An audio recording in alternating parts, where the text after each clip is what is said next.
बिस्मिल्लाहिर्रहमानिर्रहीम। अस्सलाम वालेकुम। आप सबको BB2 चैनल पे खुश आमदीद।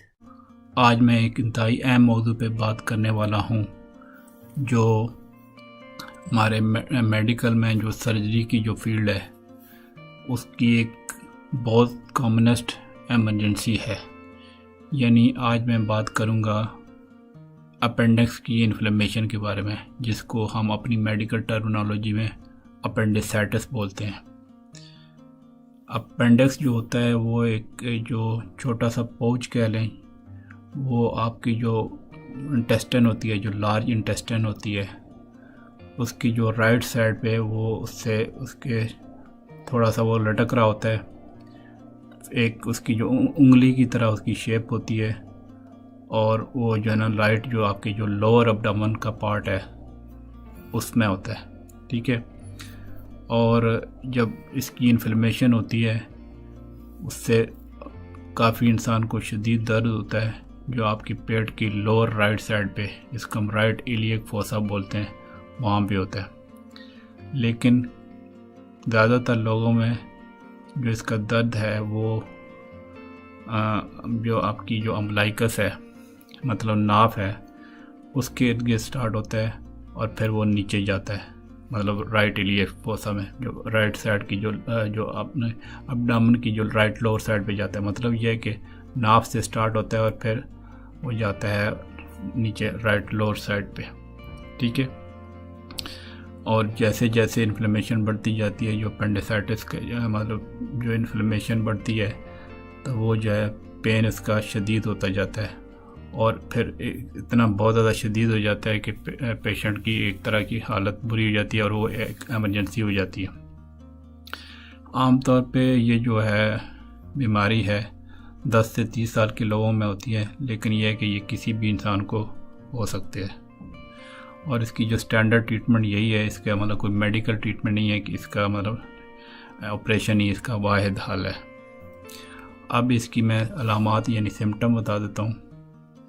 उसमें ये होता है कि एक जो सिम्टम होती है कि जैसे मैंने शुरू में बोला कि आपकी जो पेट की जो राइट साइड का जो निचला हिस्सा है, जिसको राइट इलियक फोसा बोलते हैं, वहाँ पे पेन स्टार्ट होता है। या फिर जो अचानक जो पेन है, मतलब पहले जो राइट साइड की जो लोअर एब्डोमेन की राइट साइड पे अचानक पेन स्टार्ट होता है, या फिर यही अचानक पेन आपके जो नाफ के इर्द गिर्द स्टार्ट होता है और फिर ये शिफ्ट हो जाता है right lower side of abdomen. मतलब ये मेरा कहना है कि या कि पेन राइट लोअर साइड से स्टार्ट हो सकता है, ये आप बातें ध्यान में रखें, या फिर आपकी जो नाफ के इर्द गिर्द स्टार्ट होगा और फिर राइट लोअर साइड के जो एब्डोमेन की उसमें चला जाएगा। और ये जो पेन होता है, इंसान जब खांसी करता है तो उससे और शदीद हो जाता है, या इंसान अगर वॉक करे या कोई भी और मूवमेंट हो तो इससे ये और शदीद हो जाता है। इसके अलावा फिर कुछ और सिम्टम भी हो सकती हैं, जैसे मतली या उल्टी हो सकती है। आपको जो है लॉस ऑफ एपेटाइट, यानी कि आपकी भूख एक तरह की ख़त्म हो जाती है और आपको बुखार हो जाता है। आमतौर पे बुखार इसका बहुत शदीद नहीं होता, लो ग्रेड फीवर होता है। लेकिन यह कि जब डिजीज़ बढ़ती है तो फिर बुखार भी तेज़ हो सकता है। फिर इसमें एक ये भी सिम्टम है कि इंसान को कब्ज़ या पेचिश हो सकते हैं, मतलब या कब्ज़ हो सकती है या पेचिश भी हो सकते हैं, और आपका पेट भी फूल सकता है, और फ्लैचुलेंस मतलब यह कि गैस ज़्यादा खारिज हो सकती है। और जो इसकी जो पेन की जो साइट है वो वेरी करती है। ठीक है। मतलब ये डिपेंड करता है कि आपकी एज है, और आपकी जो एज पे डिपेंड करता है, और आपकी जो अपेंडिक्स है वो उसकी पोजीशन क्या है। कभी कभी वो टिपिकल उस लोकेशन में पेन मतलब नहीं होता। ख़ास तौर पे जो ख़वातीन हामला हैं, अगर उनको ये अपेंडिसाइटिस हो जाए तो जो है ना, आप जो पेन है वो पेट के ऊपर वाले हिस्से में हो सकता है, क्योंकि ये ना कि जब प्रेगनेंसी होती है तो अपेंडिक्स भी ज़रा ऊपर उसकी लोकेशन हो जाती है। ठीक है। अब इस तरह की अगर एमरजेंसी हो जाए, या आप देखें घर में आपका कोई बच्चा इस तरह का जो है इस तरह की सिम्टम्स की कंप्लेंट कर रहा है, तो आपको इसको जो मैंने सिम्टम बताई हैं उसके हिसाब से अगर ये चीज़ें हो रही हैं तो एक आपको फौरी तौर पे इमरजेंसी में डॉक्टर से रब्ता करना चाहिए। अब इसकी मैं रीज़न मतलब कॉज बताता हूँ कि ये क्यों होता है। इसमें इसकी जो कॉज होती है ना कि वो ये ना कि आपकी जो अपेंडिक्स का वो एक समझ लें कि उसमें की जो लाइनिंग में ब्लॉक हो जाता है। वो मतलब चूँकि जो बड़ी वाली आंत होती है उसमें वो एक तरह का पखाना स्टोर होता है, तो अगर वो पखाना यानी स्टूल जो है ना उसमें वो चला जाए अपेंडिक्स में तो उससे वो ब्लॉक हो सकता है। फिर ये कि उसमें ज़्यादा इन्फेक्शन हो जाता है, बैक्टीरिया मल्टीप्लाई करते हैं वहाँ पे बड़ी तेज़ी से, और जो है ना वो इसकी जो अपेंडिक्स की इन्फ्लेमेशन हो जाती है और वो जब सूज जाता है और फिर वो उसमें पीप भर जाती है। तो अगर इसकी जल्दी ट्रीटमेंट ना की जाए तो ये जो अपेंडिक्स रप्चर हो सकता है, मतलब ये ना वो फट सकता है। तो अगर फट जाए तो ये बहुत बड़ी सीरियस किस्म की इमरजेंसी हो सकती है। ऐसे भी केसेस हुए हैं, क्योंकि ज़ाहिर मेरी प्रैक्टिस है तो कि मतलब लट से एक पेशेंट दूर दराज के इलाके में था और फिर घर वालों ने उसका कुछ पहले देसी टोटके से इलाज वगैरह शुरू किया तो वो जो है ना अपेंडिक्स फट गया तो पेशेंट की डेथ होगी। ये केसेस जो है ना काफ़ी हो जाते हैं इस तरह के, ख़ास तौर पर पाकिस्तान के दूर दराज इलाकों में, या क्योंकि लोगों की अवेयरनेस भी नहीं है, लोगों को पता नहीं है और वो पहले नुस्खे इस्तेमाल करते रहते हैं। तो इसीलिए मैं कहता हूँ कि मेरी वीडियो को आप ध्यान से देखा करें, क्योंकि जो एक की जो मैं चीज़ बताता हूँ, अलामात बताता हूँ, उसको अगर आप सुनें तो आपको पता चल जाएगा कि अगर इस तरह का घर में केस हो तो आपको फौरी तौर पर डॉक्टर से रब्ता करें। अब इसकी मैं बताता हूँ कि इसकी कॉम्प्लिकेशन क्या हो सकती हैं। एक तो जैसे मैंने अभी थोड़ी देर पहले बोला कि अगर ये खुदा न खास्ता ये फट जाए, अपेंडिक्स में इन्फ्लेमेशन ज़्यादा हो जाए या पेशेंट अगर जल्दी ना पहुँच सके, तो जब फट जाता है तो जो है ना ये इसकी जो इन्फेक्शन है वो पूरे पेट में फैल जाता है, जिसको हम पेरिटोनाइटिस बोलते हैं। तो ये पेरिटोनाइटिस एक मतलब जो है ना जानलेवा भी हो सकती है, ये ख़तरनाक हो सकती है। और जो है ना अगर इस तरह की सिचुएशन हो तो बिल्कुल इमरजेंसी सर्जरी की जाती है ताकि वो अपेंडिक्स को बाहर निकाला जा सके और फिर आपके पूरे पेट को ये समझ लें कि साफ़ किया जाता है। इसकी फिर दूसरी कॉम्प्लिकेशन ये हो सकती है कि आपके जो है ना एक पस की मतलब जो अगर अपेंडिक्स फटता है तो एक दूसरी कॉम्प्लिकेशन ये होती है कि एक एब्सेस सी बन जाती है, मतलब एक पॉकेट समझ लें कि इन्फेक्शन की, ठीक है। तो वो एब्सेस बन जाती है। तो वो ये है कि अगर इस तरह की सिचुएशन है तो आमतौर पे सर्जन क्या करता है कि उसको एब्सेस को ड्रेन करता है, उसमें पेट में ट्यूब डाल के, अब ठीक है। तो वो जब ट्यूब से वो जो एब्सेस ड्रेन होती है वो जो है उसमें वो ट्यूब उधर ही रखी जाती है तकरीबन 2 हफ्ते तक, और उसके साथ एंटीबायोटिक खिलाई जाती हैं ताकि इन्फेक्शन क्लियर हो जाए, ठीक है। मतलब एब्सेस की सूरत में यह नहीं कि पेट की वॉल से ट्यूब डाली जाती है तो वो 2 हफ्ते उधर रखी जाती है ताकि वो एब्सेस से वो ड्रेन होती रहे, और एंटीबायोटिक इस दौरान दी जाती हैं ताकि इन्फेक्शन हो जाए। जब इन्फेक्शन क्लियर हो जाता है तो फिर आपकी वो सर्जरी की जाती है अपेंडिक्स की, ठीक है। और कुछ केसेस में यह है कि जब एब्सेस ड्रेन की जाती है तो अपेंडिक्स जो है ना वो भी साथ रिमूव कर दी जाते हैं, ठीक है। अब आ जाते हैं कि इसकी हम डायग्नोज कैसे करते हैं।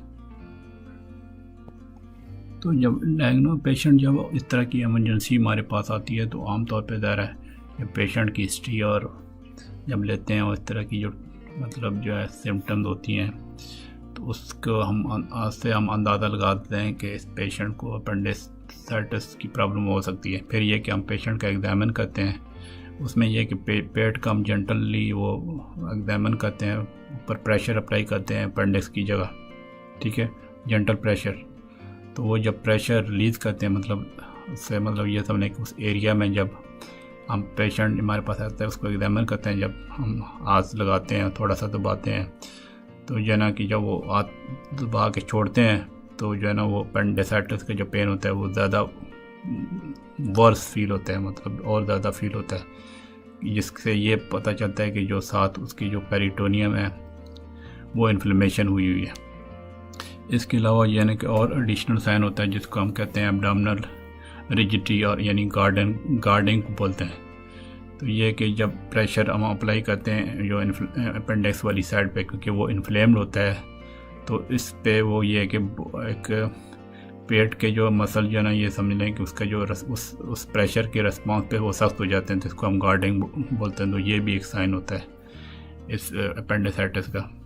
फिर इसके अलावा जो है हम रेक्टल एग्जामिनेशन भी कर सकते हैं। एक लुब्रिकेटेड ग्लव फिंगर, मतलब जो है फिंगर पे ग्लव लगा के, हाथ पे ग्लव चढ़ा के, और वो लुब्रिकेटेड जो है ना वो होती है, तो उस पर भी ना लोअर रेक्टल एग्जामिनेशन करते हैं, तो उससे जो है ना वो भी उसकी इन्फ्लेमेशन की डिटेक्ट कर सकता है। फिर यह कि अगर कोई जो है खातून है जिसकी जो हामला है, तो उसमें यह कि पेल्विक एग्जामिनेशन भी करवाते हैं हम, ताकि पता चल जाए कि कोई गायनिकोलॉजिकल प्रॉब्लम तो नहीं है। इसके अलावा यह है कि हम ब्लड टेस्ट करवा लेते हैं, जिसमें यह कि आपका जो CBC मतलब कंप्लीट ब्लड काउंट में जो वाइट ब्लड सेल का जो काउंट हाई होता है, जिसके मतलब हम डिटेक्ट हो जाता है कि इन्फेक्शन है। इसके अलावा यूरिन टेस्ट करा सकते हैं, जिसमें यह कि ये चेक करने के लिए कि कहीं बंदे को यूरिनरी ट्रैक इन्फेक्शन या किडनी स्टोन तो नहीं, क्योंकि कुछ और भी चीज़ें होती हैं जो इस तरह का पेन कर सकती हैं। मिसाल के तौर पे पथरी की प्रॉब्लम है या यूरिन ट्रैक इन्फेक्शन है, ताकि हम मतलब डिफ्रेंशिएट कर सकते हैं कि ये वाकई अपेंडिक्स का प्रॉब्लम। इसके अलावा फिर ये कि अगर मज़ीद टेस्ट की ज़रूरत हो तो हम अल्ट्रासाउंड करवा सकते हैं, CT करवा सकते हैं, और मतलब एक तरह की कंफर्म करने के लिए, डायग्नोसिस के लिए। अब आ जाते हैं इसकी ट्रीटमेंट पे। तो इसमें ये कि ट्रीटमेंट इसकी अदर रिमूवल है, जिसको अपेंडिसेक्टमी या अपेंडेक्टमी कहते हैं, ठीक है। तो वो जो है उसमें वो 2 तरीके हैं। एक तो ये कि जो कॉमनेस्ट यूज़ होती है वो ये कि लेप्रोस्कोपिक सर्जरी होती है। तो मतलब इसमें कि पेट में आपके छोटे छोटे वो जो इंसिजन लगाते हैं, ठीक है। उसमें ये कि जो है कि जो सर्जन होता है वो स्पेशल जो सर्जिकल टूल इंसर्ट और वीडियो कैमरा उसमें अंदर इंसर्ट करता है पेट में, ठीक है, वो उसके अपेंडिक्स को निकालने के लिए। तो इसमें यह होता है कि जो लेप्रोस्कोपिक सर्जरी होती है उसमें यह कि उसमें बंदे की रिकवरी फास्टर होती है, और उससे फिर यानी कि हीलिंग में पेन कम होता है, और स्कारिंग भी ज़्यादा कम होती है। और ये आमतौर पे थोड़ा बड़ी उम्र के लोगों के लिए, मतलब या बच्चा बड़ा मतलब ये अडल्ट के लिए ये, और या जिन लोगों को मोटापा है उनके लिए ये अच्छी है लेप्रोस्कोपिक सर्जरी। लेकिन जैसा मैंने बोला कि अगर लट से कि अपेंडिक्स फट गया है और पेरिटोनिटिस की वो हो गई है बात, तो वो फिर ये लेप्रोटमी जो है ना, ओपन वो जो सर्जरी कहते हैं, उसमें एक बड़ा सा इंसिजन होता है, तो उसमें वो 2 से 4 इंच लॉन्ग तो है ना, तो वो लेप्रोटमी करके अपेंडिक्स को निकालते हैं और पेट की सफाई होती है, अगर मतलब इस तरह पेरिटोनिटिस की शक्ल बन जाए। तो ये मतलब मैंने इसकी जो अपेंडिसाइटिस की मतलब ट्रीटमेंट आपको बता दी। मतलब इसका ये ऑपरेशन के अलावा कोई और हल नहीं है। तो आमतौर पे 1 से 2 दिन मतलब जो ऑपरेशन के बाद अस्पताल में रहना पड़ता है, उसके बाद पेशेंट हम डिस्चार्ज कर देते हैं। अब इसमें मैं कुछ जब ऑपरेशन आपका हो जाता है तो उसमें ज़रा हीलिंग तो प्रोसेस थोड़ा उसमें कुछ चंद हफ्ते लग सकते हैं, तो उसके लिए मैं कुछ आपको लाइफस्टाइल एंड होम रेमेडीज़ बताना चाहूँगा। उसमें ये है कि एक तो ये कि शुरू में आपने कोई हैवी एक्टिविटी, मतलब जब आपका अपेंडिक्स का ऑपरेशन हो जाता है शुरू में कोई आपने हैवी एक्टिविटी नहीं करनी। अगर आपके लेप्रोस्कोपी के थ्रू अपेंडिक्स निकाला गया है तो वो जो है ना आप 3 से 5 दिन जो है ना एक तरह की आपने कोई इस तरह की एक्टिविटी नहीं करनी हैवी, ठीक है। और अगर आपको बड़ा वाला ऑपरेशन हुआ है जो मतलब लेप्रोटमी का किसी की सिचुएशन हुई है, या बड़े वाला स्कार से आपका लेप्रोटमी मतलब जो है ना, या फिर वैसे जो अपेंडिक्स है आपका बड़े ऑपरेशन से निकाला जाएगा, तो फिर आपकी जो अपनी एक्टिविटी 10 से 15 दिन आपने महदूद रखनी होगी। तो फिर आप डॉक्टर से बात कर सकते हैं कि आप कब अपनी फिज़िकल एक्टिविटी स्टार्ट कर सकते हैं। फिर यह कि अगर आपको खांसी आ रही है तो आपको पेट पे तकिया रख लें उसकी सपोर्ट करने के लिए, ताकि उस पर ज़्यादा प्रेशर ना पड़े, ठीक है। और अगर पेन की मेडिकेशन नहीं हेल्प कर रही तो आप डॉक्टर से ज़रूर रब्ता करें, ताकि आपकी वो पेन की मेडिसिन चेंज कर सकें। और इसके अलावा मतलब यह कि आपने जो एक्टिविटी स्टार्ट करनी है वो स्लोली स्टार्ट करें, और अगर आपको नींद आ रही है तो सही पूरी तरह नींद ले लें, ताकि आपकी जो हीलिंग ठीक हो सके। और इसके कोई और बाकी कोई ऑल्टरनेटिव मेडिसिन, मतलब जब अपेंडिसाइटिस का ऑपरेशन हो चुका है, अपेंडेक्टमी आपकी हो चुकी है, उसमें अगर आप मतलब पेन चूँकि ज़्यादा है उसका चांस होता है, तो ध्यान बटाने के लिए आप जो है ना म्यूज़िक वगैरह सुन सकते हैं, दोस्तों से बातचीत कर सकते हैं, ताकि आपका जो माइंड है वो पेन से थोड़ा हट जाए। वैसे मेरे चैनल पे म्यूज़िक थेरेपी की वीडियोज़ हैं, वो भी आप देख सकते हैं। बहुत मतलब किसी के बंदे का अपेंडिक्स का ऑपरेशन हुआ है, तो उसमें ये है कि क्योंकि पेन बाद में कुछ दिनों तक होता रहता है, पेन मेडिकेशन खानी पड़ती हैं, तो मतलब ज़रा अपना ध्यान बटाने के लिए वो सुन सकते हैं।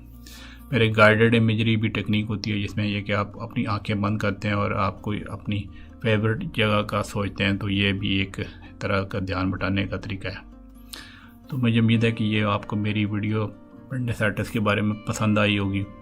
अगर आपको कुछ भी प्रॉब्लम है, कोई बीमारी है, आपके दोस्तों रिश्तेदारों को कोई प्रॉब्लम है, तो आप ज़रूर वीडियो पे कमेंट करें। तो मुझे टाइम मिला तो इंशाल्लाह मैं उस बीमारी के मुतालिक वीडियो बनाऊंगा, और अगर टाइम ना मिला तो इंशाल्लाह कमेंट के तो मैं तकरीबन हर एक कमेंट का रिप्लाई करता हूँ, ठीक है। और अगर अभी तक आपने मेरा चैनल सब्सक्राइब नहीं किया तो ज़रूर सब्सक्राइब करें, और बेल वाले आइकन को क्लिक करके ऑल की ऑप्शन सेलेक्ट करें, ताकि जो मेरे आने वाली वीडियोज़ हैं वो आप तक बर वक्त पहुँच सकें। और इसके अलावा यह है कि अगर आपको मेरे काम पसंद आता है तो वीडियो को ज़रूर लाइक कर दिया करें, और फिर शेयर ज़रूर किया करें अपने फ्रेंड फैमिली के साथ। और इसके अलावा सोशल मीडिया में जैसे फेसबुक ट्विटर पे शेयर किया करें, ताकि दूसरे इंसानों का भला हो सके। चलें इंशाल्लाह मिलते हैं अगली वीडियो में। ओके, अल्लाह हाफ़िज़।